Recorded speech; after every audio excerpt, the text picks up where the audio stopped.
si nosotros recordamos hemostasia así, bueno, ya es más fácil entenderlo. Entonces tenemos que esto es lo que se supone que tenían que ver en la primera clase, ¿no? O sea, hemostasia. Existen fases, ¿no? Que hay una fase vascular, o sea, ocurre la lesión, una fase vascular de vasoconstricción, y la primera fase, que es la hemostasia primaria, termina en la formación del tapón plaquetario, que como verán están las plaquetas reunidas. Sin embargo, este tapón, si bien cumple la función de detener el sangrado, es un tapón frágil. Finalmente llega esta fase en la que, como ven aquí, hay como una malla, ¿no? Que es el coágulo de fibrina, que lo que hace es estabilizar el coágulo, ¿sí? Entonces, esto lo van a revisar y esto es lo que vamos a ver nosotros. ¿Cómo así se forma esta malla? Para eso necesitamos recordar de fisiología las vías de coagulación que están en relación a los factores de coagulación. Yo tengo una vía intrínseca, una vía extrínseca más cortita, una vía común en la que está el actor principal es el factor 10, que se activa de una o de otra manera. En esta vía común actúa el 5 para la formación de trombina a partir de la protrombina.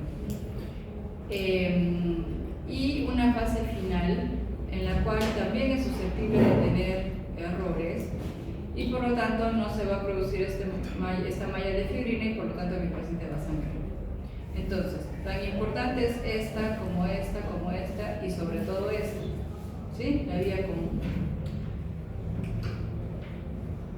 Estos factores de coagulación no son otra cosa que proteínas que son fabricadas en el hígado, que son 12 en realidad, porque miren, no existe el 6, ¿ya? Preferiría que se lo aprendan así bien resumido, ¿no? Como 12, 11, 9. Obviamente ya sabemos que se activa y activa, pero para que solamente recuerden los números básicos, ¿no? 12, 11, 9, el 8 como cofactor en la vía intrínseca y en la vía extrínseca el 7 con su factor tisular. Aquí en la vía común el 10 con el 5 y la vía final, que es la formación de la malla de fibrina, notando esto, ¿no? O sea, yo tengo la fibrina, pero aquí necesito un paso especial para que se polimerice. Si es que esto no se da, por más que tenga harto 10 activado, harto fibrinógeno, harto, no se da, pues entonces el paciente es amplio. Se los he separado en colorcitos para que sea más fácil. Todas son proteínas, pero son diferentes. Los que están en blanco son proenzimas, ¿ya? Los que están en azul son aquellos dependientes de vitamina K. Los que están en rojito o naranjita son los cofactores, ¿sí? El 5 y el 8. Que todas son proteínas que se fabrican en el hígado y por lo tanto las enfermedades hepáticas podrían generar alteraciones en esta fase de la hemostasia. Se los pongo en grande para que siempre se acuerden, ¿sí? Una vez de que se ha generado la trombina y por ahí la fibrina, eso no es todo, ¿sí? Este punto es importante, que es manejado por el factor 13, factor estabilizador de fibrina. Si es que este proceso no ocurre, no se polimeriza y entonces no se forma el coágulo de fibrina, ¿ya? Entonces, ¿este proceso es importante? Sí. ¿Existe el laboratorio para este proceso? Sí. Entonces, así como estudiamos el TPT y nos aprendemos sus valores, estudiamos el TP o INR, mejor dicho, y nos aprendemos sus valores, pues esta fase tiene un tiempo de coagulación, se llama tiempo de trombina. Entonces, el estudio básico de hemostasia secundaria incluye TPT, TP o INR, TT, tiempo de trombina y el dosaje de fibrina, ¿ya?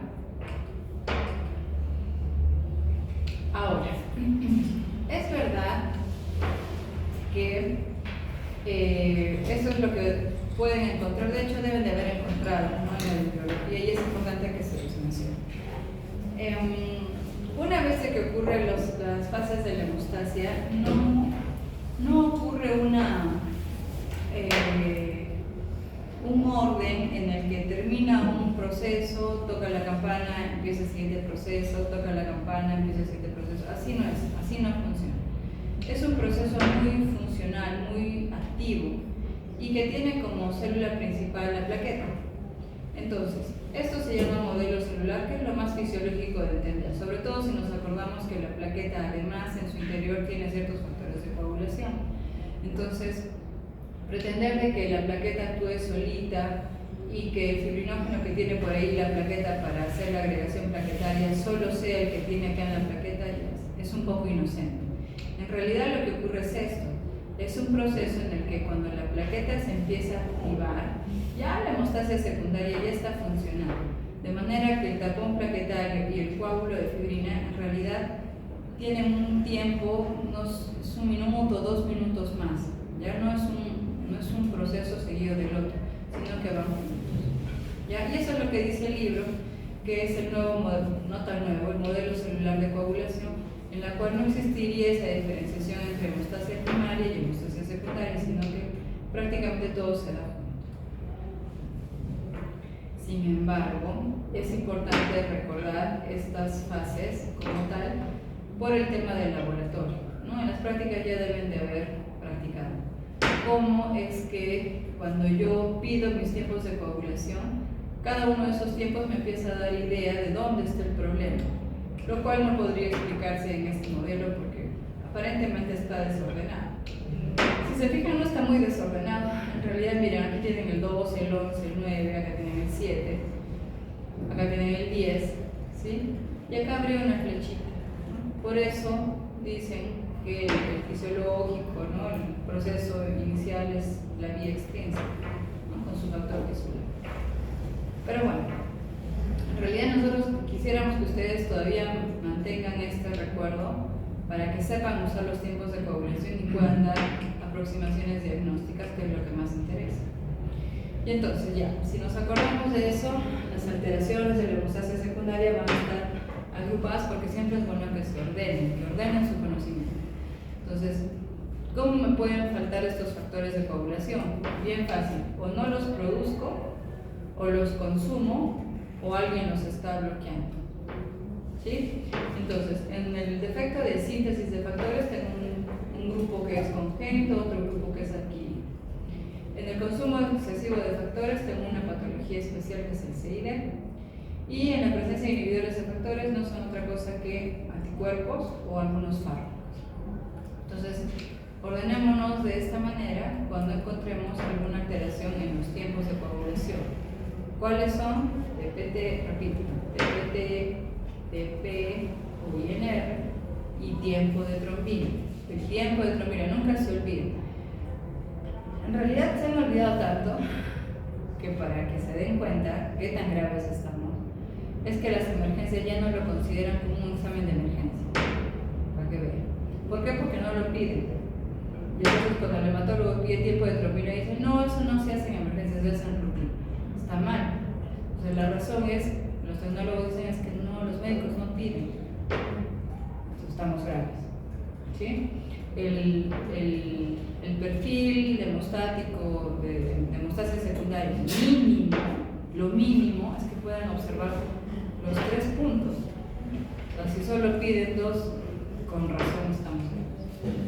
Ya, entonces vamos a ver el efecto de síntesis de factores en el grupo de las congénitas. Entonces, vamos a ver acá, en primer lugar, las más frecuentes, aunque ustedes no lo crean, las hemofilias, lo cual no quita que pueda haber déficit de otros factores. Puede haber déficit del 7, sí, del 10 también, del 5 también, del 8, del que ustedes quieran. Pero estos son los más frecuentes, ¿sí? Que se dan solo en Europa, que los reyes, entre hermanos, no. Existe una distribución bien amplia y entonces ustedes tienen que saber qué es una hemofilia, cómo sospecharla y cómo manejarla, porque definitivamente la van a ver en el internado. Lo vamos a estudiar como tema en general porque si bien hay una diferencia obvia entre la hemofilia A, que es el déficit del factor 8, y la hemofilia B, que es el déficit del factor 9, Sus características clínicas, el tiempo de coagulación afectado es el mismo, la clínica es muy parecida, es igualita. El inicio de la profilaxis, el tratamiento, a diferencia obviamente de las dosis y los factores, es muy similar, entonces lo vamos a estudiar. Vemos que es una enfermedad de transmisión familiar, lo que ya sabíamos, ¿no es cierto? Que las mujeres son portadoras y de las portadoras pueden aparecer portadores o pacientes con enfermedad, que este cuadrito, bueno. Pero lo que quiero que noten es esto, ¿sí? O sea, si no tengo portador, ¿podría aparecer? Sí. ¿Existen mutaciones espontáneas? Sí. Y es relativamente frecuente. Entonces, en el estudio de hemofilia, sobre todo en pediatría, nunca jamás será suficiente preguntar antecedentes familiares, porque puede que no haya. ¿Sí? Entonces, todo paciente que tiene un sangrado no explicado por una lesión anatómica grande, ¿no? Y es un sangrado persistente, pues amerita estudio. Y una muy buena posibilidad son las hemofilias, aunque ustedes no lo crean. ¿Por qué? Miren la frecuencia. De la hemofilia A, que es el defecto del factor 8, miren, 1 sobre 10.000. ¿Sí? O sea, en la población universitaria hay muchos. Miren, a solo de universitarios. Entonces, imagínense qué tan frecuente es. ¿Ya? Tiene una herencia ligada al sexo, neopromosoma X, por eso las mujeres suelen ser portadoras. Suele ser familiar, pero también hay mutaciones espontáneas. Y esto es bien importante. En el diagnóstico de trastornos de sangrado en mujeres, a veces pues va a aparecer esto, ¿no? Hacen un perfil de hemostasia secundaria y les sale por el TPT prolongado. Y entonces bien animosos hacen dosaje de 8 y les puede salir bajito. Entonces dice, ay Dios mío, encontré una mujer hemofílica. Que puede ocurrir, es muy raro, pero puede ocurrir. Lo que están encontrando es un paciente con déficit de factor de von Willebrand. Lo que pasa es que el factor 8 circula con el von Willebrand. Entonces, cuando hay déficit de von Willebrand, el factor 8, que es muy sensible, se degrada y hay una disminución del mismo. Entonces, usualmente las mujeres con déficit de 8 suelen ser von Willebrand, que no les han pedido, no se diagnosticar von Willebrand. Eso no quita que no haya mujeres con hemofília, puede haber. Es muy raro, sí, muy rarísimo, ya bien pillan eso, pero lo más probable es que sea otra cosa, ¿ya? Esto es muy similar en ambos, la clasificación y la aparición del sangrado. Las hemofilias pueden ser leves, moderadas, severas. Los pacientes que están mapeados, ¿sí? Son los pacientes usualmente severos, con familia de hemofilia. Entonces son pacientes ya hasta conocidos en los hospitales. Ustedes llegan y el paciente a veces, ¿sabe qué? Ya, escribe, recete. ¿Ya? Entonces, claro, el interno se queda con... Porque son pacientes conocidos, ya tienen familia, cada cierto tiempo vienen con sangrados y ya. Este es el problema para nosotros en relación a ustedes, ¿no? Porque ustedes primero van a ser médicos generales, internistas y en sus especialidades, cuando hagan la residencia, igual van a tener contacto con estos pacientes. Estos pacientes no tienen sangrados, no tienen historia de sangrado, solo van a sangrar frente a procedimientos. Por lo tanto, en el estudio, sobre todo prequirúrgico, ¿no? O preprocedimientos, aquellas especialidades que hagan procedimientos, nunca jamás será suficiente la historia clínica. Es importante saber de que existen ellos que nunca han sangrado, pero en el procedimiento que le vas a hacer, ahí va a sangrar y se puede complicar. ¿Cuál es el lugar de sangrado? Aquí es importante saber que existen sangrados espontáneos durante la vida, ¿sí? El hecho de caminar es un trauma, el hecho de correr es un trauma. Que no nos damos cuenta es porque nuestra hemostasia es bien inteligente, pero cuando nosotros estamos sentados, estamos de repente jugando fútbol, jugando vóley, existen sangrados espontáneos, pero que no nos damos cuenta por nuestra hemostasia. Entonces, estos pacientes, esos sangrados espontáneos que nosotros no nos damos cuenta, ellos sí se van a dar cuenta. Entonces, ¿dónde suele ocurrir? En las zonas de mayor presión. Obviamente, cuando caminamos, articulación, ¿sí? Sobre todo articulaciones de miembros inferiores. Rodillas, tobillos, ¿no? Un golpe en la pierna, todos nos golpeamos allá, pero en ellos se les puede hacer hematomas y tal. Entonces, la historia son pacientes que tienen una tendencia a sangrado, o son niños que empiezan a tener hemartrosis, ¿no? O dolores articulares. ¿Ya? Entonces, no todo es inflamatorio, no todo es infeccioso, es una muy buena posibilidad. Niños con dolores articulares siempre pidan perfiles de coagulación. ¿Qué puede pasar en el tiempo? Cuando yo no le hago caso, el niño digo, bueno, es muy travieso, se vuelve a chancar, es por eso, empieza a ocurrir esto. En la articulación, recuerden que nosotros tenemos, en el cartílago, tenemos estas células producen el líquido, ¿sí? El líquido articular, cuya función es funcionar como aceite, como una bisagra, de verdad. Cuando ocurre un sangrado acá, esa misma inflamación va a matar esas células del cartílago. Y entonces, esa articulación que sangró la primera vez, como tiene menos líquido y menos colchón con el cartílago, tiende a sangrar. Y entonces, la articulación que sangra una vez, lo más probable es que vuelva a sangrar, vuelva a sangrar, vuelva a sangrar. Y entonces, ya sería bien rochoso que a estas alturas de la vida, que lamentablemente ocurre, ¿no? Recibamos niños así, porque siempre sangró y bueno, nadie le pidió porque no parecía. No, sí, tienen que pedir, por favor. ¿Ya? Entonces, hasta en blanco y negro está porque se supone que ya no se ve, pero lamentablemente sí vemos, ¿no? En el hospital sí recibimos, de otros lugares, pero lo recibimos. Entonces, cuidado con eso, ¿no? O sea, ya pasó tumor hemofílico, pero en realidad es una gran artrosis por un sangrado persistente y sin diagnóstico de plazo. Otra cosa que tienen que saber es que el paciente hemofílico va a ir a las emergencias, no va a esperar que se le hinche así, porque ellos ya saben, ellos tienen que cuidar su articulación.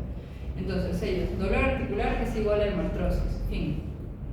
Entonces, si es que ustedes no tienen acceso a ecografía, algo, y es un paciente hemofílico severo, pues ponen su factor y se acabó. Porque esto para ellos es una emergencia. Y de verdad que es una emergencia, porque si es que es una articulación nueva que sangró y ustedes la van a dejar sangrar, pues luego va a volver a sangrar y se va a convertir en una articulación diana que le va a generar luego inestabilidad en la marcha. Eso va a hacer que se malogre la otra articulación y es un círculo vicioso, y por eso los hemofílicos terminan usando muletas, que a estas alturas de nuestra vida ya no debió ocurrir. ¿Ya? ¿Cómo se hace el diagnóstico? Pues bueno, muy claro, ¿no? Si sabemos que es déficit de 8 o 9, es la vía intrínseca, entonces voy a tener un TPT alargado con los otros tiempos normales, ¿sí? Cuando yo tengo un TPT alargado y tengo la opción de compararlo, porque los he pedido, por eso tengo que pedir. Cuando yo quiero evaluar un paciente con sangrado, no vas a pedir solo uno, porque qué tal si me sale este alargado y este también y el otro también. Eso no es hemofílico, eso puede ser una hepatopatía, qué sé yo, ¿sí? Pero esta comparación solamente la voy a tener si los pido. Entonces, si van a pedir un tiempo, pidan los demás, porque se hace con la misma máquina, la misma muestra, no es más trabajo para el señor cardiólogo.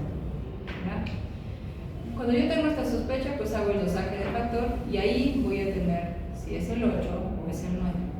Y siempre pidan Bonvilan. Como vamos a ver más adelante, el Bonvilan es más frecuente que esto todavía, entonces siempre hay que pedir, sobre todo cuando hay prolongación de tiempos de coagulación hacia la vía intrínseca, siempre piden porque es mucho más frecuente. Esto se los pongo primero. Noten que en tratamiento les pongo primero esto, porque esto es lo que ustedes van a hacer en las emergencias comunitarias. Va a venir un paciente con un dolor articular o con un hematoma o un sangrado, y de esto va a depender la dosis del tratamiento, ¿sí? Como usualmente los que vienen con sangrados espontáneos son los hemofílicos severos, tienen porcentaje de factor menos de 1, o sea 0. Por lo tanto, el nivel deseado es este mismo. La fórmula es peso del paciente por factor deseado menos el factor del paciente. En el caso de nuestros pacientes no hay nada que restar, porque lo que tiene el paciente es 0. Entonces, la fórmula se resume bien fácil. Peso del paciente por uno de estos. Fin. En el caso de la hemofilia A. En el caso de la hemofilia B es peso por este porcentaje que ustedes quieran entre 2. Perdón, esa es la del 8. Para la hemofilia A, el déficit del 8, la fórmula es peso por nivel de factor entre 2. Para la hemofilia B es peso por nivel de CA. Ya está. Entonces, ¿de qué depende esto? De la severidad del sangrado. O sea, ¿qué tanto quiero yo recuperar la actividad de mi factor? Y entonces habrá situaciones en las que yo tenga situaciones premortem, una hemorragia intracerebral, una fractura quirúrgica, ¿sí? En la que yo tengo que recuperar al 100% y en otros casos no. ¿Y por qué? Por esta complicación. Porque el hecho de darle mayor concentrado de factor a mi paciente, que esto es una proteína, me puede generar una complicación que se llama aparición, o sea, los inhibidores, ¿no? Aparecen anticuerpos de tipo IgG contra el factor 8 que le estás poniendo. Y entonces, si te falla ya el concentrar el factor, pues tu paciente va a morir desangrado. Por eso es que esto siempre tenemos cuidado y lo repetimos mucho, ¿sí? No vaya a ser que en las emergencias digan, ay, no me acuerdo, ya por 100, ya todos por 100. No, pues al día siguiente pueden tener un grave problema con su paciente. ¿Ya? Entonces, cuidado con esto. Ahora sí, en segundo lugar les pongo la profilaxis, que eso probablemente sus prácticas lo hayan visto, pero en la vida real, si es que no van a hacer hematología, no lo van a ver. Resulta que estos pacientes con hemofilia severa reciben profilaxis, porque la idea es que puedan desarrollarse tal cual, que vayan al colegio, que jueguen, que vayan a la universidad, se casen, todo normal. Y entonces hacen profilaxis. Las hemofilias leves y moderadas solo hacen la profilaxis frente a un procedimiento, cirugía.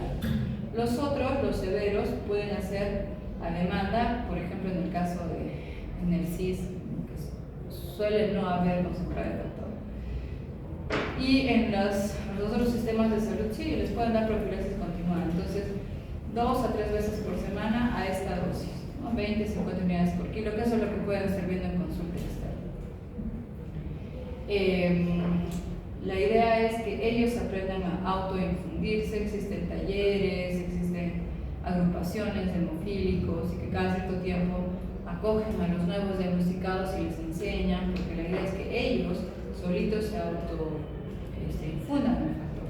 Recuerden que si es una emergencia, o sea, si es un niño que se cae, hasta ir al hospital y es una hemorragia intracerebral ya no lo pueden.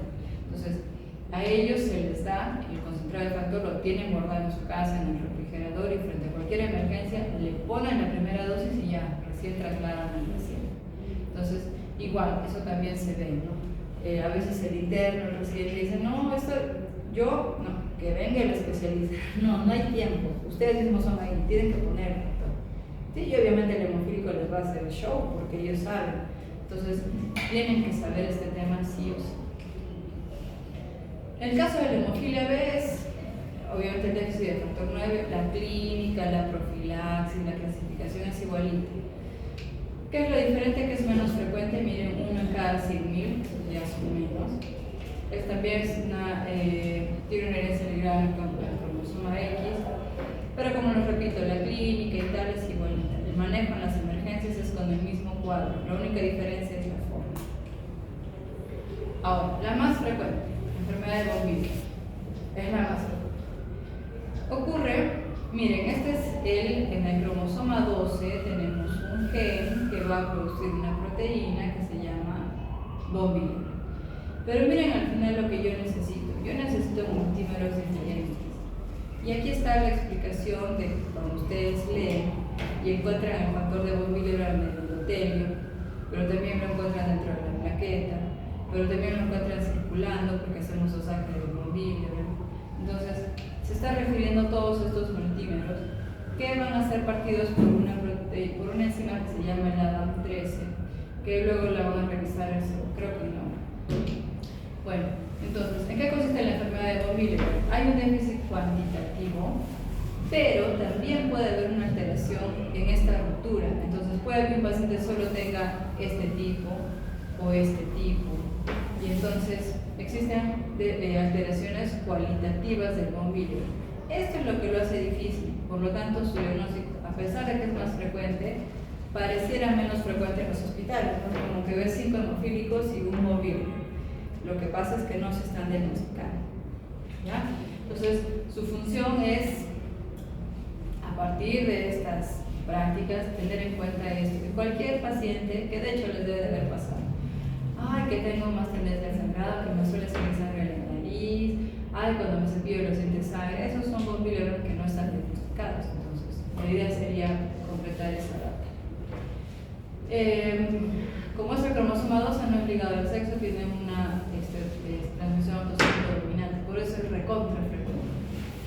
Recordamos que ahí también hay endotelio y plaquetas, ahí están los otros multímeros, que es un reactante de fase aguda, por lo tanto, cuidado con su dosaje en posoperatorios o en embarazo, porque obviamente como procesos inflamatorios de fase aguda podría parecer normal siendo un paciente con von Willebrand de verdad. Entonces, a ellos idealmente hay que hacer el diagnóstico cuando están tranquilos y te dicen, no sé, he notado que tengo tendencia a sangrar ya. Ese puede ser. Ahí es el momento de hacerlo. No en posoperatorio, ya cuando ya sangro ya para qué. Esto es lo que van a ver en hemostasia primaria, ¿sí? Cuando la plaqueta viene, se adquiere, ¿no? Luego se agrega con el fibrinógeno, pero aquí es lo que quería que noten, ¿sí? Aquí también, aquí adentro tenemos el factor de von Willebrand. Eso es lo que hace difícil su clasificación, que está acá. Tengo el tipo 1, que gracias a Dios es la más frecuente, el 75% de pacientes con von Willebrand son de tipo 1, que es un déficit cuantitativo parcial. Entonces a ellos son los que les haces el dosaje y te sale menos del 50%, ya, fácil de diagnosticar. Pero de ahí tenemos el otro 25% que es difícil, sobre todo el tipo 2, que es el cualitativo. En ellos ustedes van a hacer el dosaje del von Willebrand y va a estar normal, porque probablemente, miren, está en relación a von Willebrand que está relacionada a la plaqueta, ¿sí? Y ese no es el que lo sangre. Por eso es que cuando ustedes buscan o leen en laboratorio les va a aparecer dosaje de von Willebrand antígeno y dosaje de von Willebrand como cofactor de ristocetina. A este se refiere el cofactor de ristocetina. El dosaje como antígeno es este, ¿sí? El cuantitativo, el que tenemos circular. Esto ameritaría entonces pruebas moleculares, ¿no? Para hallar esos multímeros de diferentes pesos moleculares. Y entonces el diagnóstico para nosotros aquí en el Perú lo hacemos con ergometría plaquetaria, en la que yo puedo ver si hay alteraciones en la agregación o adhesión plaquetaria, y ahí podría diagnosticar una enfermedad de von Willebrand de tipo cualitativo.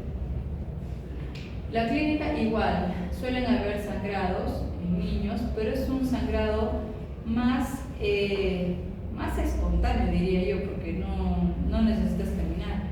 Simplemente hay epistaxis, gingivurragias, moretones, y esto es un motivo de consulta bien frecuente, sino que como a veces se hace el hemograma y está normal, y así eres.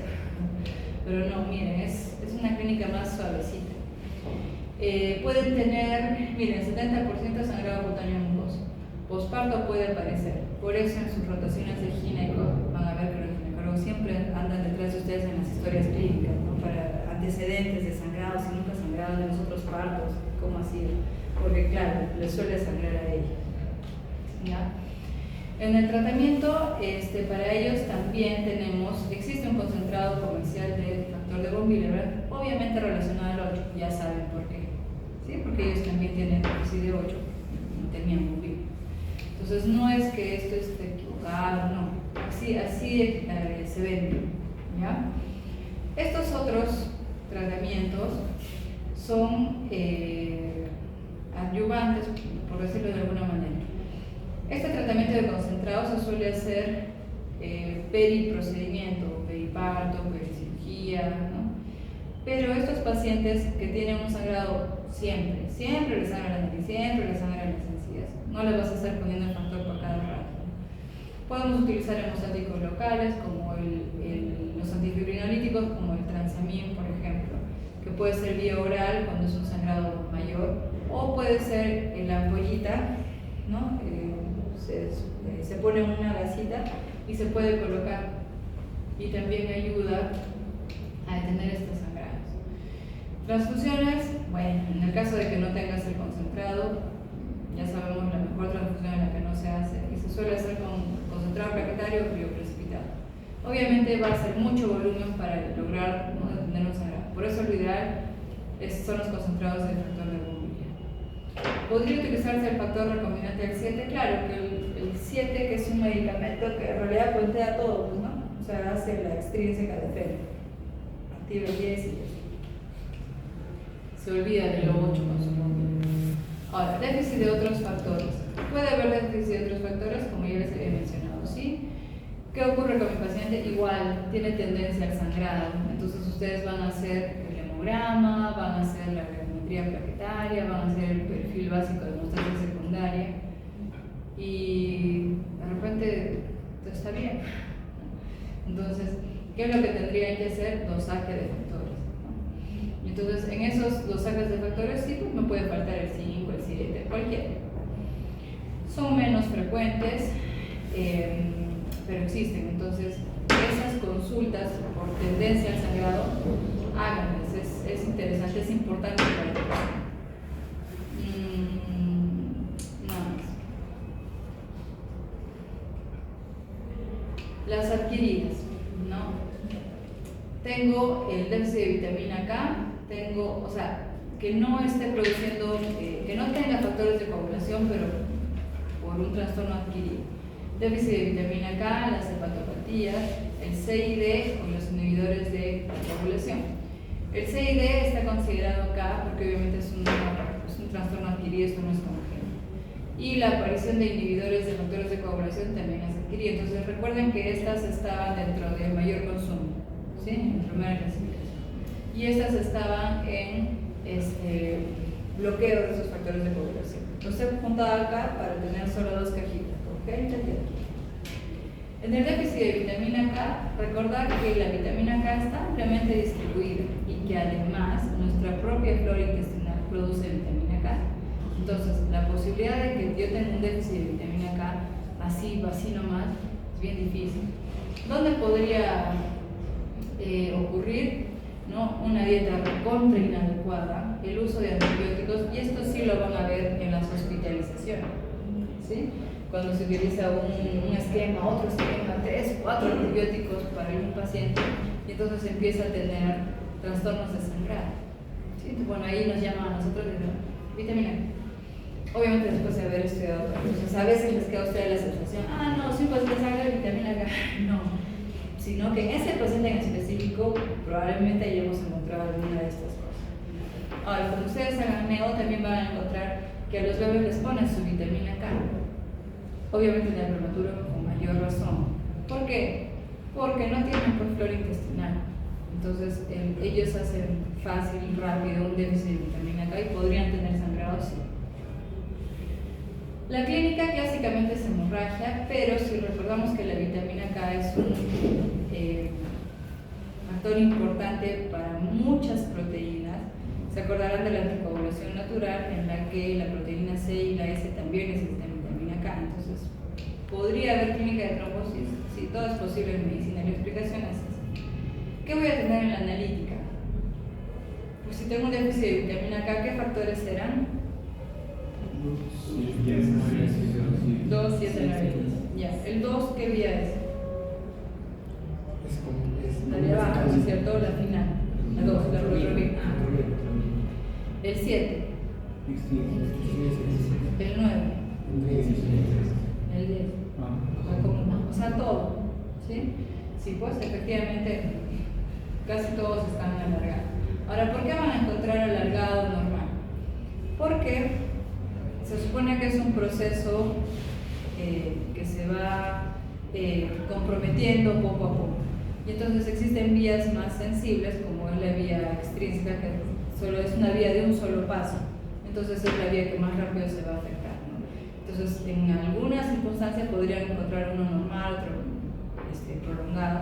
Pero si razonamos como acabamos de razonar, obviamente vas a tener todos los tipos de coagulación prolongada. ¿Ya? Lo que sí vas a tener, por ejemplo, es un fibrinógeno normal. Tratamiento, obviamente le pones vitamina K. Y en el caso de alguna emergencia, el complejo protrombínico. Probablemente escuchen sobre el complejo protrombínico en muchas otras enfermedades, pero en realidad el complejo protrombínico es un medicamento que contiene contiene factores 2, 7, 9 y 10,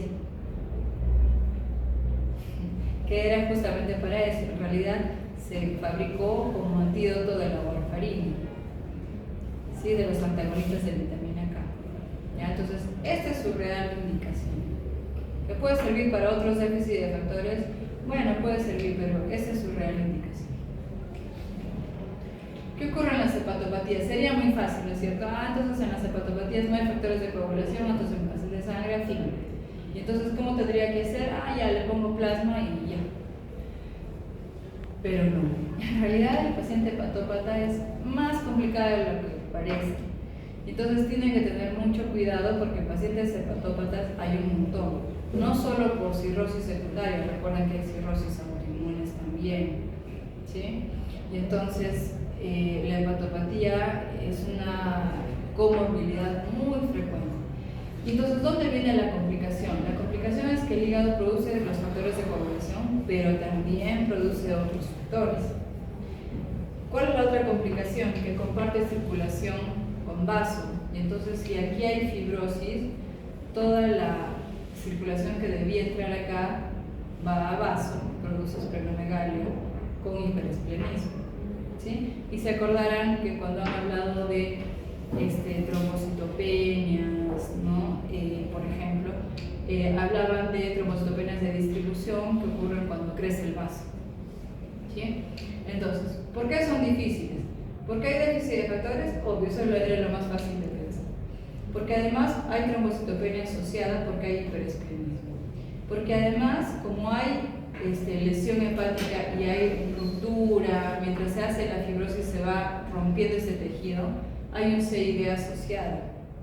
Entonces, ¿se acuerdan de CID en el que aparece el factor tisular? Y hablábamos del factor tisular de aparición brusca, el CID agudo. Pero acá el factor tisular que empieza a aparecer de a poquito, que hablábamos en los tumores, también ocurre en las hepatopatías. Entonces, aunque ustedes no lo crean, el paciente hepatópata te hace trombosis. ¿Ya? Y entonces son pacientes raros porque tienen INR2 y con trombosis. O sea, ¿qué hacen? Igual se anticoagula, por si acaso.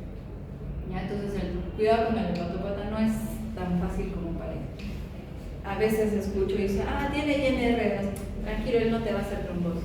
Mentira, sí te hace trombosis. Además, por esta misma CID asociada hay una hiperfibrinolisis.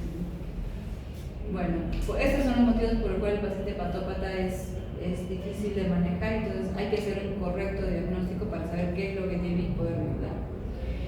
En realidad esto es lo que les quería decir, ¿no? La vía más sensible para afectarse es la más chiquitita, o sea, el TP o el INR. Y entonces por eso ellos usualmente tienen INRs prolongados desde el inicio de la enfermedad. Y luego posteriormente se empiezan a comprometer los demás porque obviamente los factores de coagulación se producen en el hígado. El tratamiento es plasma, ¿no? El uso de vitamina K puede ayudar. Y acá también podríamos utilizar el complejo protrombínico porque como tiene 2, 7, 9, 10, puentea todo, la mayoría de los factores y puede ayudar a la coagulación. Siempre y cuando su mecanismo de sangrado no sea CID. ¿Sí?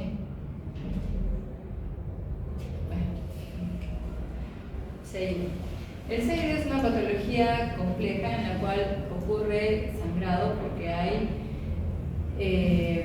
clásicamente, primero tienen que saber que su nombre viene de coagulación intravascular diseminada. Entonces, ahora que estamos hablando de hemofilia, de bombilia, sangrado por aquí, sangrado por allá, da la sensación de que CID pues también es sangrado. En realidad, sí, pero noten la definición: coagulación intravascular diseminada. Entonces, lo que hay realmente es una activación excesiva de la coagulación por el ingreso de factor tisular.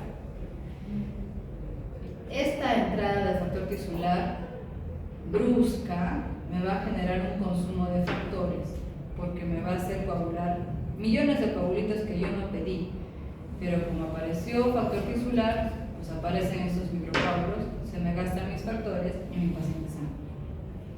Esto se llama CID agudo. Existe un CID crónico, como el que les mencionaba hace un rato, en el cual este ingreso de factor tisular es lento. En prácticas hablábamos de neoplasias y ahora acabamos de hablar de hepatopatías también, ¿sí? Entonces, hay un CID agudo en el que la clínica es sangrado y hay un CID crónico en el que la clínica va a ser trombosis. Entonces, cuidado con la palabra CID. La mayoría de veces lo van a escuchar asociado a sangrado, ¿no? En las emergencias, pero en realidad es un término mucho más amplio que eso. ¿Qué ocurre? Como se activa la coagulación, ¿sí? Voy a tener desgaste de estos factores, ¿sí? Disminución de los factores plasmáticos de la coagulación, la trombocitopenia, porque recuerden que en el coágulo, ¿se acuerdan del tapón plaquetario? Hay plaquetas ahí atracadas. Entonces, si yo tengo millones, pues se me van a gastar también mis plaquetas, ¿sí? Igual, ¿no? Va a haber mucha fabricación de trombina. Esto me va a hacer los depósitos de fibrina, que son las mallas que constituyen todo lo que es microangiopatía. ¿Sí? ¿Se ubican? Microangiopatía es aquella situación, su nombre lo dice, microangiopatía, o sea, es un problema de pequeños vasos. ¿Qué ocurre en las microangiopatías? Aparecen estos depósitos de fibrina. Estos depósitos de fibrina, que es literalmente como el coágulo que han visto, es una red que aparece en los vasos pequeñitos, produce obstrucción vascular, produce ruptura de células, y entonces las microangiopatías las van a ver en anemias hemolíticas, las van a ver en trombocitopenias, porque produce citopenias, ¿no?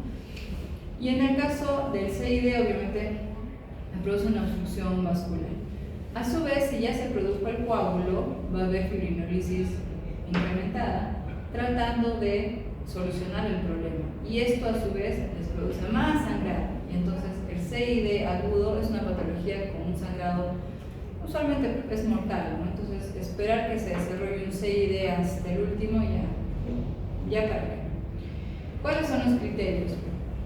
Obviamente estoy hablando del CID agudo, ¿ya? Voy a tener un consumo de plaquetas, por lo que hemos hablado del tapón plaquetario, una trombocitopenia, alteración de todos los tipos de coagulación, porque todo se gasta. He hecho millones de coágulos innecesarios. Descenso de fibrinógeno por lo mismo. Y noten esto, ¿sí? Aquí ya me estoy metiendo a anticoagulación natural y fibrinolisis, ¿sí? Porque recordemos que la hemostasia es un proceso complejo que va junto. Hemostasia primaria, hemostasia secundaria, esta ya activó la fibrinolisis y la hemostasia secundaria per se ya activó la anticoagulación natural. Entonces es obvio pensar que todo va a estar alterado. Entonces, si yo tengo a gran velocidad la cascada de coagulación, pues también se me va a gastar mi anticoagulante natural, que era el antitrombino. Y si yo tengo muchos coágulos, mi fibrinolisis está activada y entonces voy a tener mucho dímero. Entonces todo disminuye y lo que incrementa son los productos de degradación de la fibrina y el dímero. Esto es importante porque es necesario que ustedes recuerden este diagnóstico siempre en sus internados, en su rotación. Es una patología bien frecuente de las emergencias y que necesitamos que ustedes estén al 3 para que la sospechen y la puedan manejar. Entonces, ¿cuándo ocurre? En las infecciones en aquellos pacientes con sepsis, en pacientes obstétricas, ¿no? Con preeclampsia, eclampsia, en la que hay rupturas, microrupturas en la placenta y entonces exposición de factor tisular. Aquí en la sepsis, por inflamación del endotelio, también se expone factor tisular.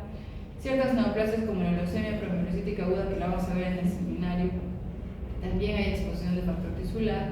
Trastornos autoinmunes también por daño endotelial, traumas masivos, bueno, es más que evidente, ¿no? Entonces hay herida por acá, herida, factor tisular expuesto.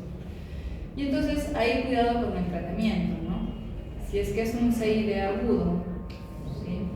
la idea, según nosotros, sería coagularlo. Pero si recordamos la definición, no puedes coagularlo porque vas a poner más leña en fuego. Por eso es que en el CID agudo no existe un medicamento para coagular al paciente. Lo único que tenemos que hacer es soporte transfusional para tratar de suplir esos factores que se han consumido. Y en el CID crónico, que es lo que van a ver, creo que es una clase teórica o un seminario, enfermedad tromboembólica venosa y todo lo que es anticoagulación. En relación a los inhibidores de coagulación, son anticuerpos que se dirigen contra los factores de coagulación. Entonces te empiezan a aparecer déficit de ciertos factores en personas mayores. O sea, como si se supone que podía faltarme el 5, podía faltarme el 7 porque nací así, obviamente voy a tener sangrado desde niño. Pero si es una persona que nunca ha tenido sangrados ni en procedimientos de cirugía y de pronto empieza a sangrar y te aparece déficit del 5, del 7, incluso del 8 o del 9, pues es la aparición de inhibidores de coagulación. ¿Qué son? Son anticuerpos contra factores. Y entonces ahí aparecen los términos, por ejemplo, hemofilia adquirida. Es un anticuerpo que aparece. Suele ocurrir en trastornos autoinmunes. De hecho, por eso se llamó anticoagulante lúpico, porque cuando recién se estudió, se determinó que había esta patología, se dieron cuenta que eran pacientes que sangraban, que sin antecedentes de sangrado de pronto empezaban a sangrar. Les hacían los tiempos de coagulación, algunos de ellos prolongados, dosaje de factores disminuido. Y entonces, ¿de dónde? O sea, ¿dónde se estaba perdiendo? Pues eran anticuerpos que aparecían, ¿no? Y en el tiempo, la mayoría de estos pacientes desarrollaba lupus. Y entonces decían, el paciente con lupus tiene un anticoagulante. Por eso se quedó con el nombre, es el nombre clásico, ¿ya? Pero en realidad son anticuerpos que aparecen contra los factores de coagulación. ¿Cómo se hace el diagnóstico? El diagnóstico se hace con una prueba de laboratorio que se llama prueba de mezclas. Entonces, se toma la muestra del paciente y se toma la muestra, o sea, de este paciente que me está saliendo un tiempo prolongado, ¿sí? Y tomo la muestra de un paciente que le han hecho y que está todo normal. Si los mezclo y el paciente solo tenía déficit porque le faltaba, ¿qué pasará? ¿Corrige el tiempo o no corrige el tiempo? Si el paciente A no tiene factor 5 y el otro tiene normal, corrige, ¿no es cierto? Prueba de mezclas, corrige, es un déficit. Si el paciente en cuestión tiene poco 5, pero tiene anticuerpos y le pones el del otro que estaba normal, los mezclas, ¿qué harán esos anticuerpos? Bloquean el otro, entonces no corrige, ¿sí? Prueba de mezcla 2 puntos, no corrige. Bingo, presencia de inhibidores, ¿sí? Y entonces luego la chamba es buscar ya esos inhibidores que son, de repente es una enfermedad autoinmune, ¿sí? Entonces, así que, qué difícil, ¿qué harán los hematólogos? Es sencillo, pero la idea es entender la fisiología y estas clasificaciones.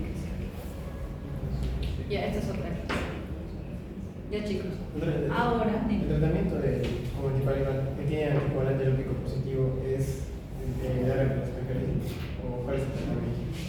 Manejar la enfermedad. Usualmente es, ¿qué se llama? Prednisona, ¿qué se llama? ¿Qué? Sí, pero genera que se llama inmunosupresión. Sí. Entonces, a veces a ellos se les empieza con esquemas de, usualmente son graves, entonces pulsos de metilprednisolona, se puede hacer también plasmaféresis, sí, pero usualmente lo ideal es hacer el diagnóstico que ha pasado, de repente es un lupus y hasta tratamiento por el lupus, en fin. También se puede utilizar a veces estos complejos protrombínicos o los fármacos que son que ya traen el complejo protrombínico activado. No, es que eso ya es un poquito más fuerte. O sea, existen complejos de 8, de 9, luego existen, por ejemplo, los complejos protrombínicos que tienen el 2, 7, 9, 10, pero que hay que activarlos cuando tú lo pones vitamina K y el complejo protrombínico. Luego, para la presencia de inhibidores existe un medicamento que se llama complejo protrombínico activado, que se entra y ya te coagula porque ya trae los factores de correlación activos. Entonces, los inhibidores, bueno, quedan en segundo plano. ¿Ya? Entonces, claro, es importante hacer el énfasis. Obviamente me estoy metiendo ya un poco más adentro, ¿no? Lo que yo necesito de ustedes es que me hagan el TP, TPT, TT, fibrinógeno, y si hay algún tiempo prolongado, o lo deriven o ya hagan el dosaje para ir avanzando. ¿Sí? Esto que te estoy hablando del complejo proteogénico activado y la medicación que existe cuando aparecen inhibidores, obviamente ya es un poquito más de especialidad, no lo van a manejar como internos, como residentes. ¿Ya? Pero es importante que noten que sí, o sea, el diagnóstico es importante porque hay diferentes tratamientos para cada uno. Entonces, no es que sangre, ya, pues no. Es importante esa distinción finita entre si tiene inhibidores, no tiene inhibidores, qué factor le falta, ¿no? Porque a uno le pondré una medicación específica, al otro le pondré un normoplasma. Si le falta el 7, no existe concentrado, aunque el 7 existe. Si le falta el 5, por ejemplo, no existe concentrado comercial de factor 5. Entonces a ellos, lamentablemente, a pesar de que vamos a ver el seminario que la mejor transfusión la conoce hacer, ni modo, al que tiene déficit de 5 hay que ponerle plasma. ¿Ya? Entonces, por eso noten que sí es importante hacer los tiempos, y una vez que han determinado los tiempos, hacer el dosaje de factor, porque de eso depende el tratamiento. Si tienen a su mano hacerlo, genial, lo hacen, porque van avanzando. Si no, refieran pronto. ¿Ya? Ya. Entonces, en relación al tema, vamos a ver un caso que pasa en los expositores.